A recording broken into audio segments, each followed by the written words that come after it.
Hello students, मैं हूं गुंजन एरन और अपनी आज की इस वीडियो में हम बात कर रहे हैं क्लास 11th मैथमेटिक्स से चैप्टर 1 समुच्चय सेट्स की, जिसमें हमारा आज का टॉपिक है समुच्चयों का सम्मेलन, यूनियन ऑफ सेट्स तथा समुच्चयों का सर्वनिष्ठ, इंटरसेक्शन ऑफ सेट्स। काफ़ी इंपॉर्टेंट टॉपिक है, आपके फर्स्ट चैप्टर से ये है। तो सबसे पहले पढ़ लेते हैं समुच्चयों का सम्मेलन। यूनियन ऑफ सेट्स क्या होता है? सम्मेलन का मतलब होता है दिए गए समुच्चयों को मिला करके लिखना, उनका सम्मेलन करा लेना, उन सभी को एक जगह इकट्ठा करके लिख लेना, उनका यूनियन करा देना। दो समुच्चय यदि ए और बी हमें दिए गए हैं, उनका सम्मेलन समुच्चय हमें ज्ञात करना है, तो वह समुच्चय होगा जिसमें वे सभी अवयव हैं जो या तो ए में हैं या बी में आ रहे हैं। जो भी अवयव या तो ए में आ रहे हैं उन्हें भी लिख लेना है, और जो बी में आ रहे हैं उन्हें भी उसके यूनियन में लिख लेना है। Mathematically A union B equal होते हैं वे सभी एक्स जहां एक्स या तो ए का अवयव है या एक्स बी का अवयव दिया गया है। इसे एक एग्जाम्पल से क्लियर कर लेते हैं कि समुच्चयों का सम्मेलन कैसे ज्ञात किया जाता है। तो यहाँ हमने फर्स्ट एग्जाम्पल लिखा है ए बराबर 2, 4, 6, 8 और बी बराबर 6, 8, 10, 12। हमें इनका सम्मेलन, इनका यूनियन फाइंड आउट करके बताना है। तो ए यूनियन बी बराबर हम वे सभी अवयव भी लिखेंगे जो ए में आ रहे हैं और वे सभी अवयव भी लिखेंगे जो बी में आ रहे हैं। तो 2, 4, 6, 8, उसके बाद 6 और 8 यहाँ पहले से ही आ चुके हैं। और आप जानते हैं समुच्चयों को लिखते समय एक अवयव को केवल एक ही बार लिखा जाता है। यदि वह रिपीट हो रहा है तो रिपीटिशन को हटा दिया जाता है और उस अवयव को एक ही बार लिख करके प्रदर्शित किया जाता है। तो 6, 8 लिखने के बाद 10 और 12 बच रहे हैं, उन्हें भी हम यहाँ सम्मिलित कर लेंगे। तो यहाँ ए यूनियन बी हो जाता है वे सभी अवयवों का समुच्चय जो या तो ए में आ रहे हैं या फिर बी में आ रहे हैं। इसी तरीके से नेक्स्ट एग्जाम्पल है एग्जाम्पल नंबर 2। यदि ए बराबर ए ई आई ओ यू और बी बराबर ए आई यू दिया गया है, तब यूनियन फाइंड आउट करके बताना है। तो सबसे पहले हम ए वाले अवयव लिख लें, ए ई आई ओ यू। उसके बाद बी वाले अवयव सम्मिलित करेंगे। तो ए पहले ही आ चुका है, आई पहले आ चुका है, यू पहले आ चुका है। इसका मतलब है अब ए यूनियन बी का मान ए के ही बराबर है। यहाँ से हम कुछ रिलेशन निकाल सकते हैं। यहाँ जो रिलेशन है आप देख रहे हैं कि बी जो है वह ए का सबसेट है। बी के जितने भी अवयव हैं वो सभी ए में भी उपस्थित हैं, अर्थात बी ए का उपसमुच्चय है।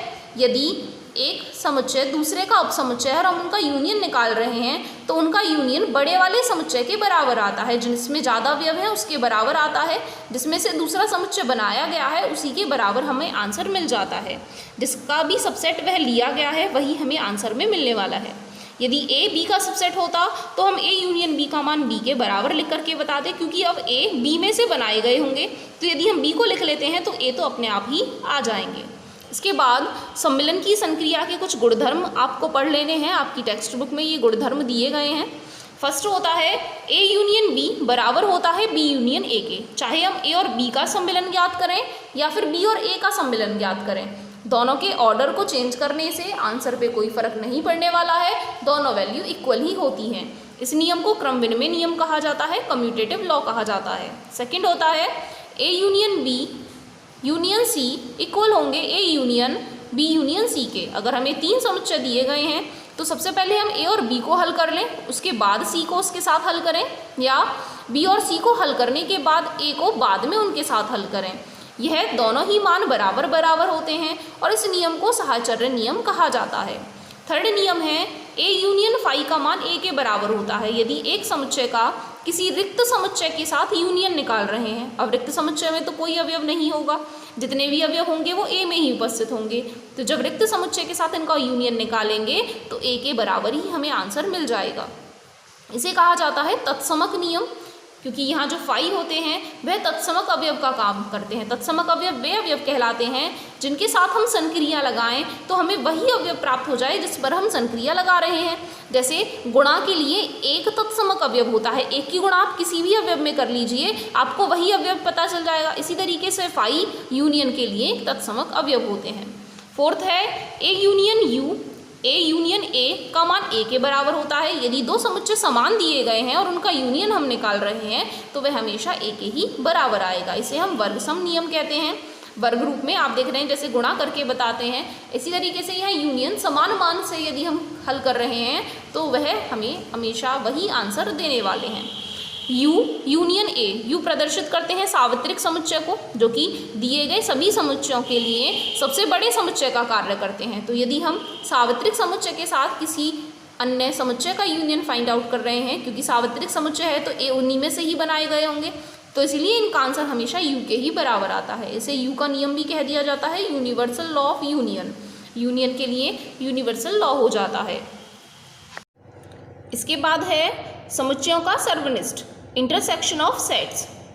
समुच्चय ए और बी का सर्वनिष्ठ उन सभी अवयवों का समुच्चय होता है जो ए और बी दोनों में आ रहे हों, अर्थात दोनों में जो भी कॉमन एलिमेंट्स हमें दे रखे हैं उन सभी का समुच्चय ही समुच्चयों का सर्वनिष्ठ इंटरसेक्शन कहा जाता है।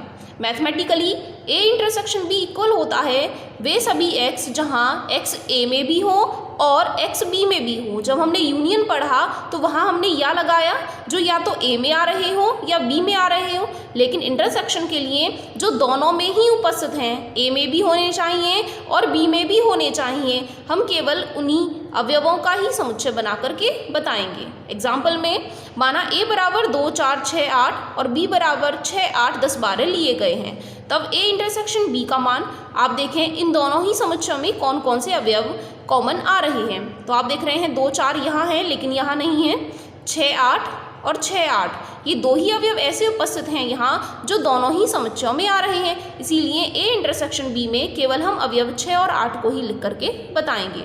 ऐसे ही सेकंड एग्जाम्पल है ए बराबर ए ई आई ओ यू और बी बराबर ए आई यू दिया गया है, तब हमें इनका इंटरसेक्शन फाइंड आउट करके बताना है।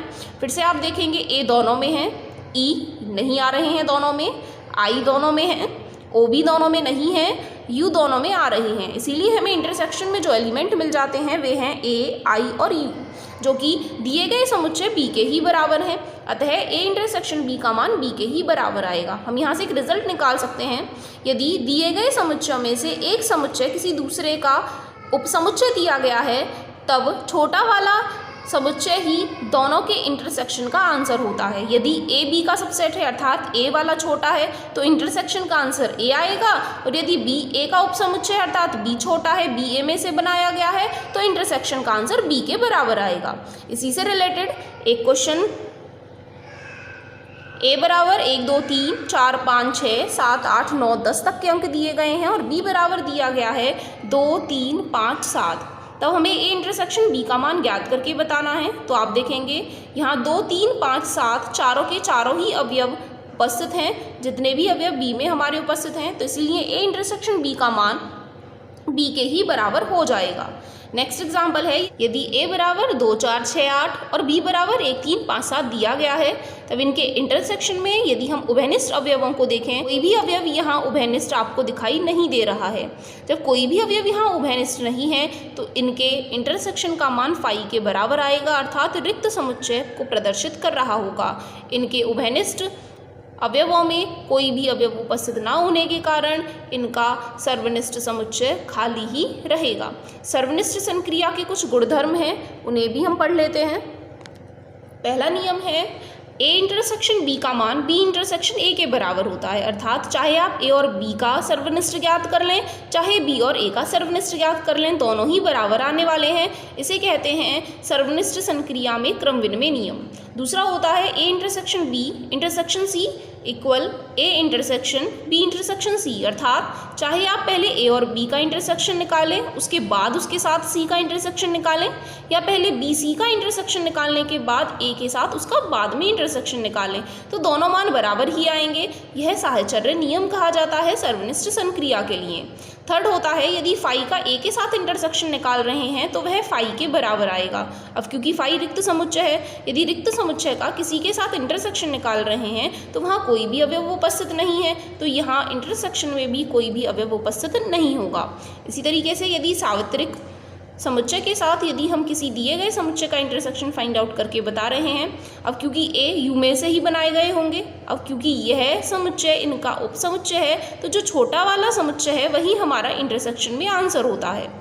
ए इंटरसेक्शन ए का मान ए के बराबर यदि स्वयं के साथ ही सर्वनिष्ठ फाइंड आउट किया जाए तो वह उसी के बराबर आता है, इसे हम वर्ग सम का नियम कहते हैं। नेक्स्ट होता है वितरण नियम, A intersection B union C, तो यदि आप गुणा करके बताओगे तो ए इंटरसेक्शन बी एक ब्रैकेट में, बीच में यूनियन, उसके बाद ए इंटरसेक्शन सी, ये हो जाता है वितरण नियम सर्वनिष्ठ संक्रिया में यूनियन के साथ इंटरसेक्शन का वितरण नियम। इसके बाद एक्सरसाइज 1.4 में जो भी हमारे क्वेश्चंस यूनियन और इंटरसेक्शन से रिलेटेड दिए गए हैं उन्हें हम कवर कर लेते हैं। तो यहाँ हमने एक्सरसाइज 1.4 से क्वेश्चन नंबर 1 से क्वेश्चन नंबर 7 तो कवर किया है। फर्स्ट क्वेश्चन है, निम्नलिखित में से प्रत्येक समुच्चय युग्म का सम्मिलन ज्ञात कीजिए, अर्थात यूनियन ज्ञात करके बताना है। जो भी हमें समुच्चय दिए गए हैं उन दोनों के अवयवों को एक साथ मिला करके लिख करके बताना है। x बराबर 1 3 5, y बराबर 1 2 3। यदि इन दोनों के अवयवों को मिला लेते हैं तो 1 2 3, यहाँ पर भी 3 आ रहे हैं, लेकिन हमेशा यूनियन में या दिए गए समुच्चय में एक अवयव को एक ही बार लिखा जाता है, साथ में 5। इसी तरीके से a बराबर a e i o u और b बराबर a b c, फिर से इनके सभी अवयवों को हम मिला करके लिख लें तो a b c, इसके तीनों अवयव आ गए। साथ ही हम a पहले ही लिख चुके हैं, e i o u, सारे अवयव यहाँ लिख लेने पर ये हो जाता है a union b। Third part दिया है a बराबर x सच दैट x एक प्राकृतिक संख्या है और 3 का गुणज है। x प्राकृतिक संख्याओं के साथ साथ 3 का गुणज है, तो यदि प्राकृतिक संख्याओं में 3 के गुणज देखेंगे तो 3 6 9 12 15 18, इसी तरीके से आगे संख्याएं चलती रहेंगी।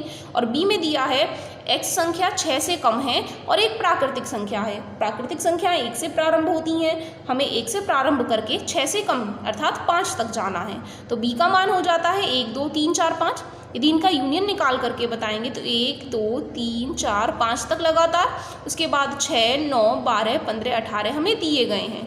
तो यदि हम यहाँ 3 के गुणज को अलग अलग कर लें, 3 6 9 12 15 18, इसी तरीके से आगे चलते रहेंगे तो संख्याएं बचेंगी 1 2 4 5। तो यहाँ हम इस नियम को समुच्चय निर्माण रूप में लिख सकते हैं, वे सभी x जहाँ x बराबर 1 2 4 5 है या फिर 3 के गुणज हैं। तो इस तरीके से इनका यूनियन हम लिख करके बता सकते हैं, क्योंकि जब भी क्वेश्चन हमें समुच्चय निर्माण रूप में दिया गया होगा तो हमें आंसर भी समुच्चय निर्माण रूप में देना होता है, और यदि हमें क्वेश्चन रोस्टर फॉर्म में दिया गया है तो हम आंसर भी रोस्टर फॉर्म में लिख करके बताते हैं। जैसे फिर से हमें फोर्थ क्वेश्चन में जो समुच्चय दिए गए हैं वह समुच्चय निर्माण रूप में दिए गए हैं, तो हम आंसर भी समुच्चय निर्माण रूप में लिख करके ही बताएंगे। x एक प्राकृतिक संख्या है जिसका मान 1 से बड़ा तथा 6 से छोटा या उसके बराबर है। अब यहाँ हमें 1 से बड़े लेने हैं और 6 तक के मान लेने हैं, तो 2 3 4 5 6। b में हमें लेना है प्राकृतिक संख्या जो 6 से बड़ी है और 10 से छोटी है। अब यहाँ हमें दोनों ही सम्मिलित नहीं करने हैं क्योंकि दोनों के ही नीचे बराबर का चिन्ह नहीं है, इसीलिए b में अवयव आएंगे 7 8 और 9। तो a यूनियन b में हमें मान मिलेंगे 2 3 4 5 6 तक यहाँ आ गए, 7 8 9। तो यहाँ हम इन्हें समुच्चय निर्माण रूप में लिख करके बता सकते हैं, वे सभी x जहाँ x एक प्राकृतिक संख्या है और इनकी आप लिमिट देख रहे हैं 2 से 9 तक आ रहे हैं, अर्थात यदि हम 1 से बड़े मान ले लें और 10 से छोटे मान ले लें तो हम इन्हें लिख के बता सकते हैं x का मान 1 से बड़ा और 10 से छोटा है। साथ ही आप इन्हें यह भी लिख सकते हैं, या x का मान 2 से लेकर के, जब 2 से शुरू करेंगे तो नीचे बराबर का चिन्ह लगाएंगे, 9 तक के मान लिए गए हैं, 2 से 9 तक के मान लिए गए हैं। पार्ट नंबर 5 है, a बराबर 1 2 3 और b बराबर 5 दिया गया है, यूनियन निकाल के बताना है। यह तो रिक्त समुच्चय है, यहाँ कोई अवयव नहीं है, इसके किसी अवयव को यहाँ नहीं मिलाना है, तो a का मान ही हमारा a यूनियन b का आंसर हो जाएगा। क्वेश्चन नंबर 2 है, मान लीजिए कि a बराबर ab और b बराबर abc दिया गया है, तो क्या पूछ रहे हैं a b का उपसमुच्चय है, a के अवयव क्या b में से ही लिए गए हैं? बिल्कुल लिए गए हैं, a b और a b आ रहे हैं, तो हम आंसर लिख के बताएंगे क्योंकि a का प्रत्येक अवयव b का ही एक अवयव लिया गया है, इसीलिए a b का उपसमुच्चय होगा। साथ ही वह कह रहे हैं a यूनियन b भी ज्ञात करके बताइए। यदि हम इन दोनों का यूनियन निकालेंगे तो a b और साथ में c भी यहाँ लिखना होगा, और जब भी हम देख रहे हैं यदि एक समुच्चय दूसरे समुच्चय का उपसमुच्चय है तो यूनियन निकालते समय बड़े वाला हमारा आंसर हो जाता है, तो a यूनियन b का मान हमें मिल जाएगा b के बराबर। क्वेश्चन नंबर 3 है, यदि a और b दो ऐसे समुच्चय हैं कि a b का उपसमुच्चय है तो यूनियन का मान क्या होगा? अभी हमने पढ़ा जब भी हमें यूनियन निकालना है तो जो अधिसमुच्चय है, जो बड़े समुच्चय हैं, वही आंसर होते हैं। तो यदि ए बी का उपसमुच्चय है तो इनका यूनियन बी के बराबर आएगा। फोर्थ क्वेश्चन है ए बी सी डी हमें दिए गए हैं, हमें निम्नलिखित के मान ज्ञात करके बताने हैं। ए यूनियन बी का मान, ए का मान लिखें, बी का मान लिखें। इन दोनों के अवयवों को मिला करके लिखना है 1 2 3 4। अब 3 4 तो हम पहले ही लिख चुके हैं, 5 और 6 और यहाँ मिला लेंगे। इसी तरीके से ये सारे क्वेश्चंस आपके कंप्लीट किए गए हैं। आप इन्हें आज प्रैक्टिस करके देखेंगे। यदि हम 3 वालों में पढ़ें तो A union B union C बराबर ए का मान, बी का मान और सी का मान। हम यहाँ से अवयवों को लिखना शुरू करेंगे 1 2 3 4। उसके बाद 3 4 अब पहले ही आ चुके हैं तो 5 और 6 को और मिला लेंगे। अगले समुच्चय में से 5 और 6 पहले ही आ चुके हैं तो 7 8 को हम और मिला लेंगे। इस तरीके से हम 3 अवयवों के यूनियन को भी ज्ञात करके बता सकते हैं। इसी तरीके से A union B union D का मान भी ए बी और डी का मान लिख लेने पर 1 2 3 4 यहाँ से हमने सम्मिलित किए, 3 4 पहले ही लिख चुके हैं तो 5 और 6 को और सम्मिलित कर लेंगे। 6 के बाद 7 8 9 10 को और सम्मिलित कर लेने पर ये हो जाता है A union B union D का मान। नेक्स्ट पार्ट में है B union C union D. फिर से बी सी और डी का मान लिख लेने पर, सभी को एक जगह इकट्ठा करके लिख लेने पर। क्वेश्चन नंबर 5 है निम्नलिखित प्रत्येक समुच्चय युग्म का सर्वनिष्ठ ज्ञात करके बताइए। अभी तक हमने यूनियन सम्मिलन ज्ञात करना सीखा। अब से आगे वाले क्वेश्चनों में हमें इंटरसेक्शन अर्थात सर्वनिष्ठ पूछा गया है। x बराबर 1 3 5 और y बराबर 1 2 3। तो यदि हमें इनका इंटरसेक्शन निकालना है तो इसमें हमें उभयनिष्ठ अवयव ढूंढना होगा। 1 आ रहे हैं दोनों में तो 1 आंसर में लिखेंगे, 3 यहाँ है तो 3 यहाँ भी आ रहे हैं, वो भी हमारा आंसर होगा। 5 यहाँ है लेकिन 5 यहाँ नहीं है, तो इसका मतलब है इनमें केवल उभयनिष्ठ अवयव 1 और 3 ही उपस्थित होंगे। यही हमारे इंटरसेक्शन का आंसर होगा। सेकेंड पार्ट है ए बराबर ए ई आई ओ यू और बी बराबर ए बी सी। फिर से हमें इनका इंटरसेक्शन फाइंड आउट करने के लिए उभयनिष्ठ अवयवों को देखना होगा। तो पहला अवयव देखें ए दोनों में है, इसे यहाँ लिखेंगे आंसर में। ई यहाँ नहीं है, आई बी यहाँ नहीं है, ओ भी नहीं आ रहे हैं और यू भी नहीं आ रहे हैं, तो केवल एक उभयनिष्ठ अवयव हमें ए मिल जाता है। नेक्स्ट पार्ट है ए बराबर एक्स एक प्राकृतिक संख्या है और 3 का गुणज है। अब प्राकृतिक संख्याओं में 3 के गुणज लिख लें, 3 6 9 12 15। और दूसरा है एक्स संख्या 6 से कम एक प्राकृतिक संख्या दे रखी है, तो 1 2 3 4 5 6 से कम तक हमें लेना है। इन दोनों का यदि आप इंटरसेक्शन देखें तो 3 यहाँ है, 3 यहाँ भी आ रहे हैं, 6 यहाँ है, लेकिन यहाँ तो केवल 5 तक के अंक लिए गए हैं और कोई उभयनिष्ठ अवयव यहाँ हमें नहीं मिलेगा। फोर्थ पार्ट है x एक प्राकृतिक संख्या है और x का मान 1 से बड़ा तथा 6 तक लिया गया है। तो 1 से बड़े 2 3 4 5 6 तक के मान हमने लिए। b में हमें दिया गया है 6 से 10 तक के बीच में, तो 7 8 9। फिर से इन दोनों का इंटरसेक्शन देखना है तो 2 3 4 5 6 कोई भी अवयव उभयनिष्ठ नहीं है। इसका मतलब है इनका जो उभयनिष्ठ सर्वनिष्ठ हम ज्ञात करके बता रहे हैं वह एक रिक्त समुच्चय है, जिसे हम फाई से भी निरूपित कर सकते हैं। फिफ्थ पार्ट है ए बराबर 1 2 3 और बी बराबर फाई। फिर से आप देखेंगे एक समुच्चय रिक्त समुच्चय दिया है, जब भी रिक्त समुच्चय के साथ में इंटरसेक्शन निकालते हैं तो आंसर फाई ही मिल जाता है। नेक्स्ट क्वेश्चन है यदि ए बराबर बी बराबर सी और डी हमें 4 समुच्चय दिए गए हैं तो ए इंटरसेक्शन बी का मान ज्ञात करके बताना है। ए की जगह ए का मान लिखेंगे, इंटरसेक्शन बी की जगह बी का मान। 3 नहीं आ रहे हैं, 5 नहीं हैं, 7 आ रहे हैं तो 7 लिखेंगे आंसर में, 9 दोनों में है और 11 दोनों में है, तो ये हमारा आंसर हो जाता है। इसी तरीके से बाकी जितने भी पार्ट दिए गए हैं सभी में इंटरसेक्शन ही फाइंड आउट करके बताना है। सेकंड पार्ट है बी इंटरसेक्शन सी बराबर, तो बी और सी के मान लगा लेने पर 7 9 11 13 और 11 13 15, तो दोनों में आप देख रहे हैं 11 और 13 उभयनिष्ठ हैं, इसीलिए यही हम अपना आंसर लिखेंगे। A intersection C intersection D, A की जगह ए का मान, सी का मान और यहाँ डी का मान।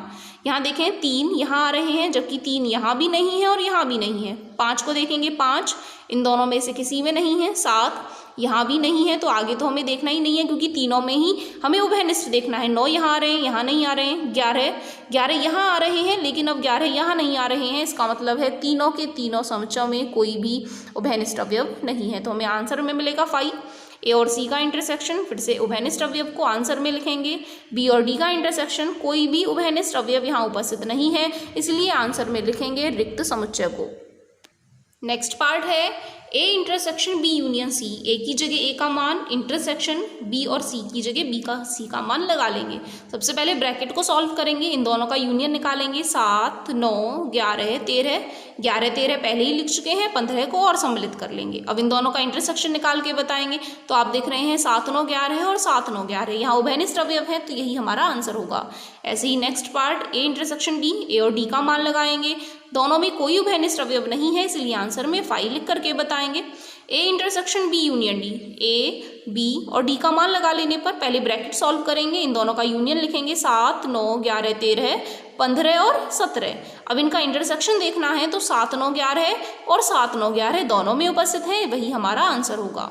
9th पार्ट है A intersection B union C, तो सभी के मान लगा लें, A B C, A B और फिर बी और सी के मान। पहले ब्रैकेट सॉल्व करेंगे, इन दोनों का इंटरसेक्शन निकालेंगे। तो आप देख रहे हैं इंटरसेक्शन में 7, 9, 11 और 7, 9, 11, बीच में इंटरसेक्शन का साइन है। बी और सी का यूनियन फाइंड आउट कर लें, तो 7, 9, 11, 13, उसके बाद 15 और सम्मिलित कर लेंगे, क्योंकि 11, 13 हम पहले ही लिख चुके हैं। अब इन दोनों का इंटरसेक्शन निकाल के बताना है, तो 7, 9, 11 और 7, 9, 11। इसी तरीके से लास्ट वाला पार्ट हमें दिया है, part number 10, A union D intersection B union C. तो सबसे पहले ए डी बी सी के मान लगाएंगे, पहले इन दोनों का यूनियन और इन दोनों का यूनियन लिखेंगे और बाद में इन दोनों का इंटरसेक्शन लिख करके बता देंगे। क्वेश्चन नंबर 7 बच जाता है, जो यूनियन और इंटरसेक्शन से ही रिलेटेड है। ए का मान, बी और सी का मान, सभी का मान हमें समुच्चय निर्माण रूप में दिया गया है। सबसे पहले हम इन्हें रोस्टेड फॉर्म में बदल लें। ए दिया है, x एक प्राकृतिक संख्या है, तो प्राकृतिक संख्याओं को लिख के बताएंगे। बी में सम संख्याओं को लिख के बताएंगे, सी में विषम संख्याओं को लिख के बताएंगे और डी में अभाज्य संख्याओं को लिख करके बताएंगे। अब इनके आधार पर ये कुछ क्वेश्चन हमसे पूछ रहे हैं। पहला पार्ट है ए इंटरसेक्शन बी, तो ए की जगह ए का मान और बी की जगह बी का मान लगाएंगे।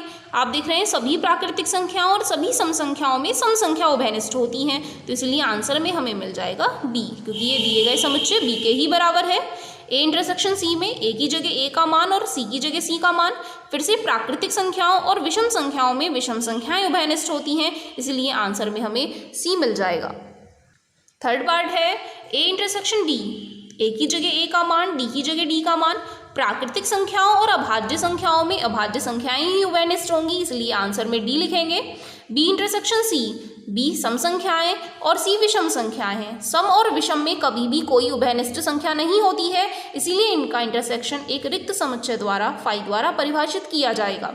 नेक्स्ट है बी इंटरसेक्शन डी, बी है सम संख्याएं और डी है अभाज्य संख्याएं।